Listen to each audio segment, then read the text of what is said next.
They were more than just leading men. They were Hollywood's toughest icons. Men who didn't just act tough, they were tough, both on and off the screen.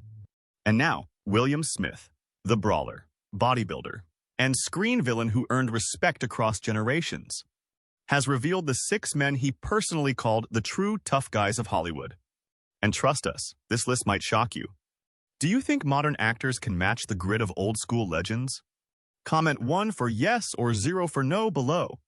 Let's dive into the world of bruised knuckles, raw talent, and the untold respect between men who redefined masculinity on screen. 6 tough guys. William Smith, known for his rugged roles in film and television throughout the 1960s, 70s, and 80s, once revealed in an interview the 6 actors he personally considered to be Hollywood's ultimate legendary tough guys. As of his passing in 2021, Smith's career had spanned nearly 8 decades, and his opinions carry serious weight.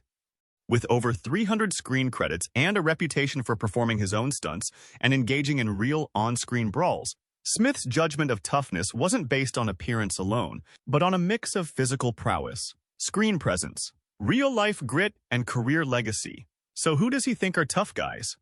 The grizzled tough guy. First on his list was Lee Marvin, a towering figure both on and off the screen, a man whose weathered face and gravelly voice seemed carved from stone and steeped in smoke. He is not handsome in a romantic way like McQueen or Eastwood, but radiates a dangerous root, as if he had lived in the battles he acted in. Before he ever set foot in Hollywood, Marvin had already faced real-life danger as a U.S. Marine during World War II. He served with the 4th Marine Division in the Pacific Theater, surviving the brutal Battle of Saipan. It was there he sustained a serious injury from machine gun fire, an experience that would leave him with a lifelong limp and a soul deeply marked by war. That battlefield experience didn't just toughen him, it shaped him. It seeped into every performance, making him more than just an actor playing a tough guy. He was the tough guy, quietly haunted, palpably hardened, and utterly believable. According to Smith, Marvin was the kind of man who didn't need to shout or throw punches to dominate a scene. His authority came from stillness, a sideways glance, a slow drawl, or the flick of a cigarette conveyed more menace and grit than most actors could muster in a full monologue. In films like The Dirty Dozen, Marvin's portrayal of a cynical, battle-worn major tasked with leading a suicide mission of military convicts was electric. He didn't romanticize war or heroism. He embodied the disillusionment of a soldier who'd seen too much and lost too many. In Point Blank, he was cold, calculated, and nearly wordless in his pursuit of revenge, redefining the modern anti-hero. And in Hell in the Pacific, a near-wordless 2-man drama opposite Japanese actor Toshiro Mifune, Marvin dug deep into the psyche of a man forced to see humanity in his enemy. To Smith, Marvin wasn't just an actor, he was a living reminder of a disappearing kind of masculinity, wounded but resolute, quiet but unflinching, capable of both violence and honor. He brought lived-in truth to roles that might otherwise have seemed exaggerated, and he did it without bravado. He wasn't performing toughness, he understood it. The toughest man in Hollywood. Next on Smith's list was Charles Bronson, the very image of the American stoic, silent, weathered, and utterly unshakable. Born Charles Bukinski in the bleak coal mining town of Ehrenfeld, Pennsylvania, Bronson grew up as one of 15 children in a Lithuanian-American family that knew hardship intimately. As a boy, he spoke little English and wore his older siblings' hand-me-downs. He worked in the mines himself as a teenager, hauling coal for a few cents a day. It was this hard-scrabble upbringing, Smith believed, that carved the flint-hard exterior Bronson would later bring to every role. To audiences, Bronson was a paradox, at once intimidating and sympathetic. He rarely smiled on screen, rarely even raised his voice, but his presence was unmistakable. He didn't need elaborate dialogue or grand gestures. His toughness was elemental, something forged in poverty, war, and personal loss. After serving as an aerial gunner in World War II, where he earned a Purple Heart, Bronson found his way into acting, often cast as thugs or heavies, before gradually earning leading roles through sheer force of presence. Smith cited Bronson's performances in The Magnificent Seven, Hard Times, and Death Wish as defining moments. In Hard Times, he played a bare-knuckle street fighter during the Great Depression, saying little but conveying everything through body language and the quiet intensity in his eyes. In Death Wish, He became the reluctant vigilante, a grieving man pushed past the brink, his quiet fury tapping into something raw and primal in the American psyche. Yet for all his on-screen violence, Bronson was notoriously private and reserved in real life. He shunned the spotlight, rarely gave interviews, and openly disliked the excess and ego of Hollywood. His modesty was not an act. He lived simply, often retreating with his family to a Vermont farmhouse far removed from the movie industry's glare. For Smith, this humility was a crucial part of Bronson's appeal. He was the antithesis of Flash, a man who didn't perform masculinity, but simply lived it. Bronson never needed to convince anyone he was tough in this. He was tough, authentically, naturally, and without apology. He carried that strength like a second skin, and in doing so, became not just a star, but an archetype. The original bad boy of Hollywood. Robert Mitchum made the list as well, and for good reason.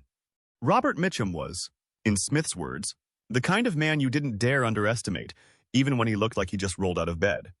There was something primal about Mitchum, something in the way he moved, the way he spoke in that molasses-thick baritone, slow and unbothered, like he'd already figured out the situation and just hadn't decided yet if he cared.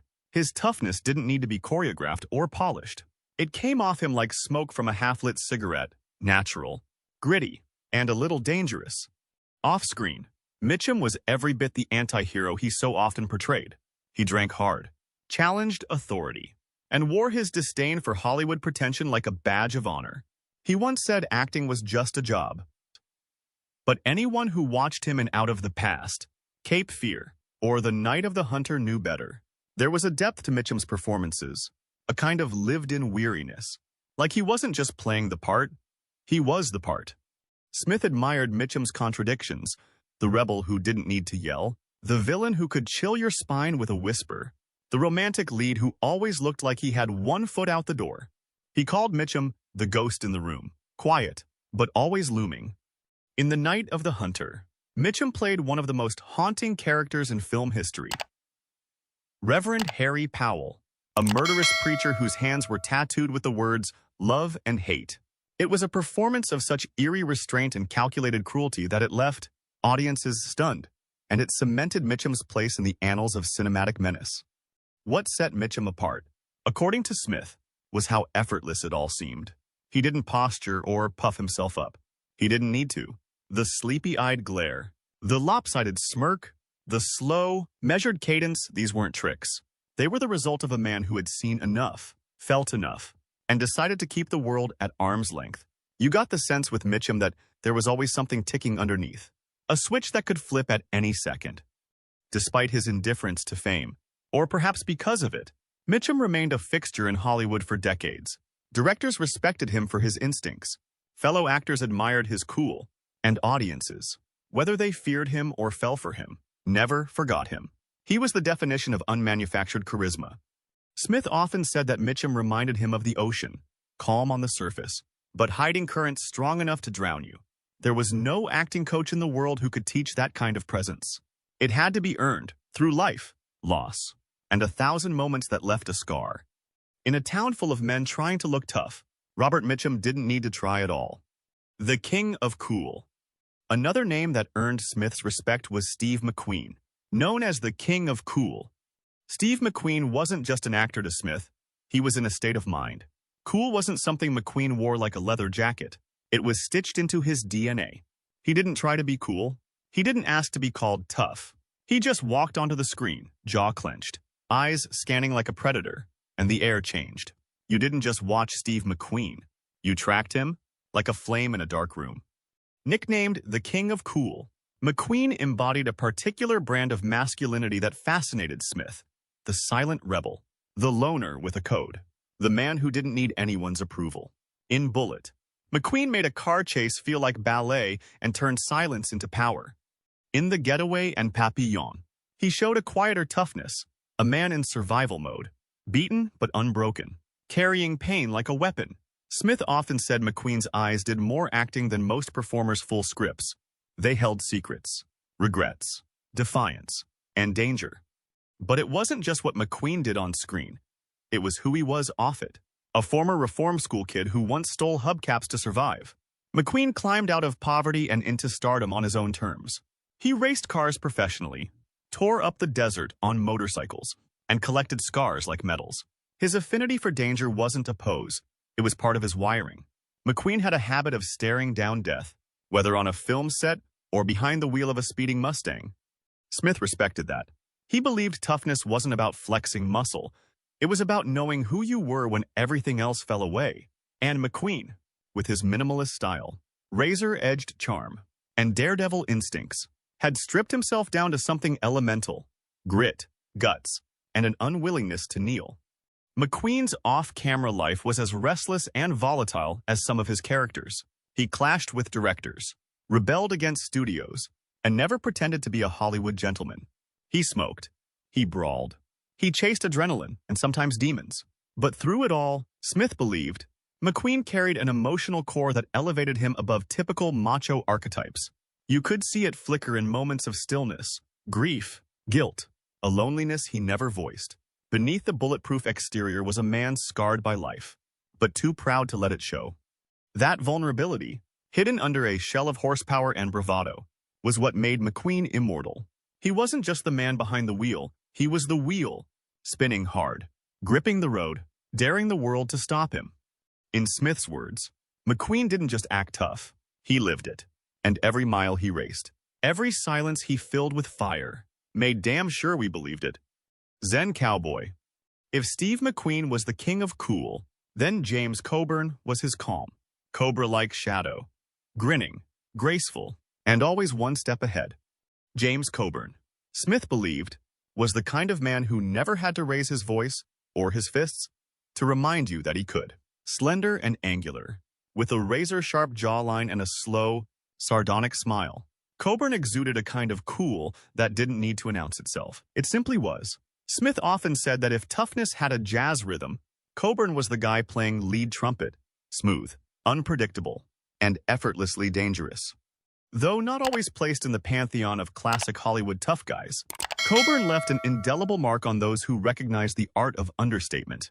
In films like The Magnificent Seven, The Great Escape, and Pat Garrett and Billy the Kid, he carved out a unique space. The thoughtful loner, the assassin philosopher, the man who knew when to strike but also when to hold back. There was a samurai stillness to him, something ancient and deliberate, as if violence was always just a breath away, but so was peace. Smith was especially fascinated by Coburn's deep connection to martial arts. Unlike many actors who trained for roles, Coburn lived it. He became a devoted student of Bruce Lee, not just practicing moves, but absorbing the philosophical underpinnings of Jeet Kune Do, Lee's hybrid fighting philosophy. That influence showed in the way Coburn moved, coiled, efficient, precise. Even when standing still, he looked like he was conserving energy for something lethal. He didn't just act tough. He embodied control, the kind that came from real inner balance. What further elevated Coburn in Smith's eyes was the contradiction he carried so gracefully. He was a man's man with a taste for tailored suits, vintage cars, and quiet nights of conversation over cocktails. He read voraciously. He could quote Hemingway and Zen koans in the same breath. His toughness wasn't just physical, it was intellectual. It was spiritual. In a genre often filled with brute force and bravado, Coburn offered something rarer, the thinking tough guy. There was also a warmth to him that sometimes got lost in his steely film personas.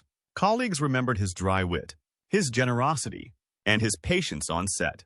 He wasn't interested in ego battles or playing the Hollywood game. For Coburn, acting wasn't about posturing. It was about presence. And when he was on screen, even in a minor role, your eyes drifted to him. Not because he demanded it, but because he made you feel that if something went down, this was the man you'd want at your side.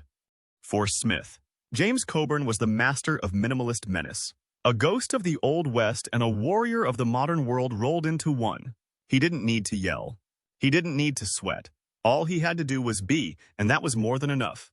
The man with no name. Finally rounding out Smith's list was Clint Eastwood, the man who could quiet a room with a squint and a few spare words. Eastwood wasn't loud. He didn't need to be. His presence alone was a kind of gravity, slow-moving, inevitable, and impossible to ignore. For Smith, Eastwood represented not just physical toughness, but a deeper, more complex form: emotional control. moral ambiguity, and intellectual resilience. Eastwood's rise came at a time when traditional heroes were starting to feel outdated. In a world growing more cynical and violent, Eastwood offered a new kind of protagonist, not a knight in shining armor, but a lone wolf, often morally gray, operating by his own set of rules. Whether it was the cool, lethal precision of Dirty Harry, or the ghostly vengeance of High Plains Drifter, Eastwood's characters didn't ask for sympathy. They asked for results. What fascinated Smith most was Eastwood's economy, of movement, of language, of emotion. In a town full of actors chasing attention, Eastwood carved out silence. He didn't tell you who he was. He let you wonder, and that uncertainty became power. The less he says, the more you believe him, Smith once remarked. You fill in the blanks with fear, respect, or awe. That's tough. That's control. But it wasn't just the on-screen legend that earned Eastwood a place on Smith's list.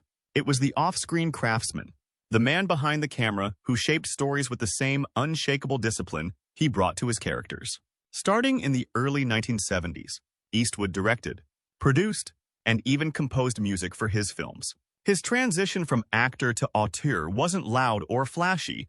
It was methodical, relentless, and fueled by a clear vision. Movies like Unforgiven, Mystic River, and $1 Million Baby proved that Eastwood wasn't just playing men of depth. He understood them. He knew how to explore violence, redemption, aging, and grief without spoon-feeding the audience or softening the truth.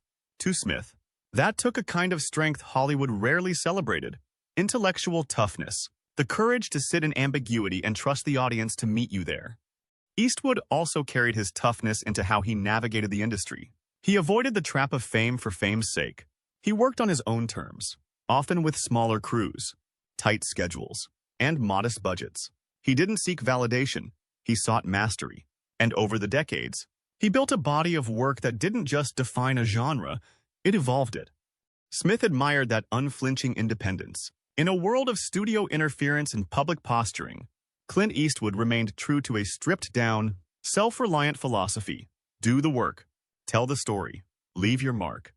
There was a moment Smith often referenced, a quiet scene in The Outlaw Josie Wales, when Eastwood's character, weary and bloodied, helps bury his enemy. Buzzards gotta eat, same as worms, he says, almost whispering. The line is cold, almost cruel, but it's also honest. And that, to Smith, was Eastwood in a nutshell. Unapologetically direct, painfully aware of life's brutality, and somehow still human beneath the grit. He doesn't fake toughness, Smith would say. He carries it, like a weight, like something he earned and never lets you forget.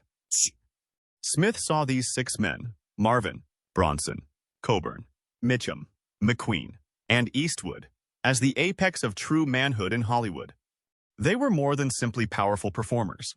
They contributed a profound sense of strength and authority to their characters, sculpted by life experiences, physical talent, and personal philosophy. Smith's own career crossed with several of these guys, and his thoughts sprang not only from admiration, but also from first-hand experience in the trenches of filmmaking. If you're a fan of classic Hollywood and the legends who made it unforgettable, subscribe now for more stories that go behind the scenes and beyond the myths. In an era dominated by spectacular effects and stylized action, William Smith's list pays homage to a time when grit, presence, and unspoken power characterized the tough guy archetype and the guys who wore it proudly. But before he was calling out the toughest names in Hollywood, William Smith lived a life just as gritty and intense as the characters he portrayed. To understand his choices, we must first understand the man himself. Early life. William Smith was a highly skilled American actor with a career spanning 7 decades that included cinema, television, and voice work. Smith became one of Hollywood's most known tough men thanks to his authoritative voice, muscular build, and strong screen presence. Beyond his frequently gruff and evil characters, William Smith was a man of extraordinary brilliance, talent, and depth, and his contributions to the entertainment business are lasting and impactful. Smith grew up in a show business-related atmosphere, where he excelled academically and athletically. He was proficient in 5 languages, including Russian, French, and German, and had a master's degree from UCLA. His physical brilliance mirrored his academic aspirations. He was a champion bodybuilder and skilled athlete who participated in arm wrestling and boxing, which added credibility to the many action-packed parts he would later play on film.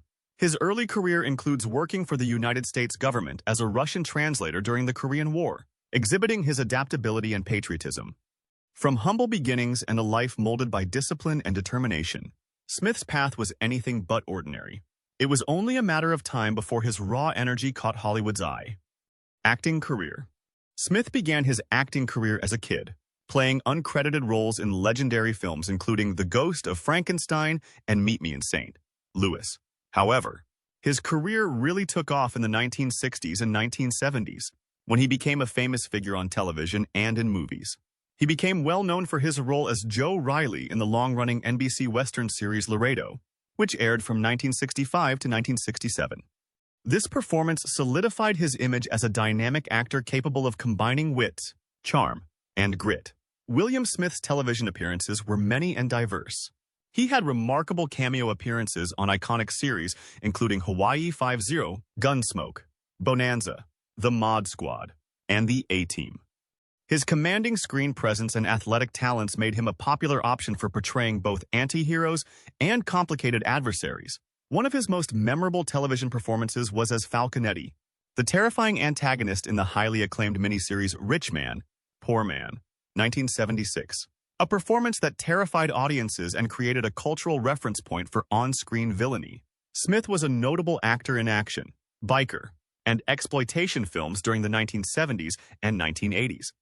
He appeared in cult classics such as Chrome and Hot Leather, Any Which Way You Can with Clint Eastwood, and Conan the Barbarian, where he played Conan's father, bringing a heroic and tragic layer to the film's mythos. Smith's part opposite Eastwood in Any Which Way You Can was one of the most violent and realistic fight sequences ever recorded, highlighting his real-life combat talents and physical stamina. In Red Dawn, 1984, he played a Soviet general, demonstrating his ability to convey reality to parts fraught with political conflict. However, even in his representations of villains, Smith frequently added a degree of compassion and complexity that distinguished him from traditional genre tropes. Despite frequently portraying villains, William Smith's roles were multifaceted, having psychological depth that went beyond intimidation.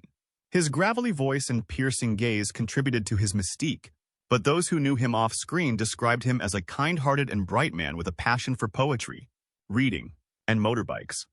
He also wrote a collection of poetry, exhibiting a sensitive and thoughtful side that contrasted strongly with his on-screen personality. In addition to his acting career, Smith served in the United States Air Force and was a staunch patriot throughout his life. He was a multifaceted guy, a soldier, scholar, poet, athlete, and artist whose life transcended the prejudices that surrounded the positions he played. William Smith was not only a distinguished actor recognized for his tough parts and imposing film presence, but he was also a powerful athlete whose lifetime commitment to physical fitness and competitive athletics formed an intrinsic part of his persona. Smith, an active athlete since childhood, engaged himself in bodybuilding, strength training, and different types of physical competition, producing a figure that was both powerful and famous. His lifetime dedication to bodybuilding enabled him to accomplish an incredible physical achievement. He set a record for reverse curling his own body weight, an uncommon and challenging exercise that requires extreme upper body strength, balance, and discipline. His arms, which were well recognized for their size and definition, allegedly reached an astonishing 18¼ inches in diameter at their peak, owing to his rigorous and constant training program. These physical characteristics were more than just superficial. They represented a life of discipline and high-level achievement. Smith's strength and prominence in the bodybuilding scene went beyond the weight room. He used to train with Larry Scott, the famed bodybuilder who won the coveted Mr. Olympia title for the first time in 1965. Training with such elite athletes propelled Smith to the top tier of the bodybuilding world, and his strength, symmetry, and hard ethic gained him global admiration. These accolades culminated in 2000, when he was formally inducted into the Muscle Beach Venice Hall of Fame. This award recognized not just his physical achievements, but also his contribution in fostering fitness culture during its early years in California, notably on the famed stretch of sand in Venice, where many classic bodybuilders trained. Aside from bodybuilding, Smith had a strong and rigorous devotion to martial arts. He learned Kung Fu San Soo, a southern Chinese martial style focused on practical self-defense and forceful counterattacks. His Kung Fu San Soo training reflected his interest in both the mental and philosophical sides of battle, in addition to the physical. In addition, he earned a black belt in American Kenpo Karate, a modern martial arts discipline recognized for its fluid, fast-paced techniques and practical applications. He received this honor under the instruction of the famous Ed Parker, generally recognized as the founder of American Kenpo. Parker's pupils included superstars such as Elvis Presley and Bruce Lee, putting Smith in good company and confirming his reputation as a serious and competent martial artist. Smith's athleticism was not limited to the gymnasium or dojo. He was also a highly successful amateur boxer, with a career record of 31 wins and 1 loss, demonstrating his tenacity, quickness, and endurance. In addition to boxing, he excelled at arm wrestling, a sport that combines physical power and skill. Smith won the 200-pound, 91-kilo arm wrestling world title numerous times, establishing himself as one of the sport's strongest and most competitive athletes. Military athletics provided another outlet for his competitive spirit. Smith competed in and won the weightlifting competition of the United States Air Force, demonstrating his power and discipline among fellow military members. Smith's sporting exploits encompassed both team and outdoor sports. While stationed in Wiesbaden, Germany, he played semi-professional American football. His participation in the sport demonstrated not just physical strength, but also teamwork, agility, and adaptability. In addition, he practiced amateur alpine skiing, a difficult winter sport that requires not just daring and physical aptitude, but also finesse and strategic thought. Smith's participation in such a wide range of sports shows his limitless, athletic curiosity and refusal to be limited to a particular area of physical prowess. Despite his athletic exploits, William Smith was also a man of contemplation and creative expression. In 2009, he released the poetic works of William Smith, a compilation that presented a more introspective and intimate side to the man famed for his tough guy roles and physical feats. Smith's poetry tackled topics of life, hardship, love, and persistence, giving admirers and readers an insight into his contemplative personality and literary skill. This corpus of work highlighted Smith's complex existence, in which brutal power coexisted with sensitivity, and physical discipline was matched by mental and spiritual development. But it wasn't just the roles that defined him, it was the man he brought to them. On and off the screen, William Smith wasn't acting tough. He was tough, and his rugged persona became the stuff of Hollywood legend. Rugged persona. William Smith, the renowned American actor noted for his rough attitude and prolific film and television career, had a fulfilling personal life that included 2 marriages and the joys of parenting.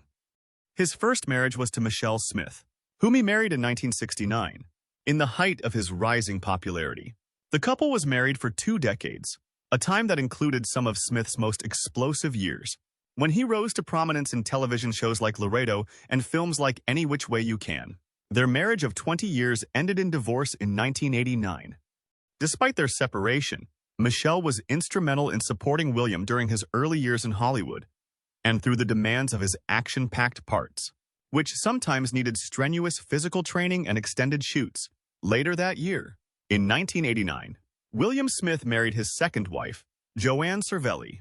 Their union began a new chapter in Smith's life, both personally and professionally. Joanne was a calming influence and a valuable companion during Smith's later career and retirement years. The pair remained together for the rest of Smith's life, demonstrating a long-term and dedicated commitment. Joanne was frequently seen following William to industry events, supporting his appearances at conventions and interviews in which he reminisced on his career and spoke with fans. In addition to his marriages, William Smith was a happy father of 2.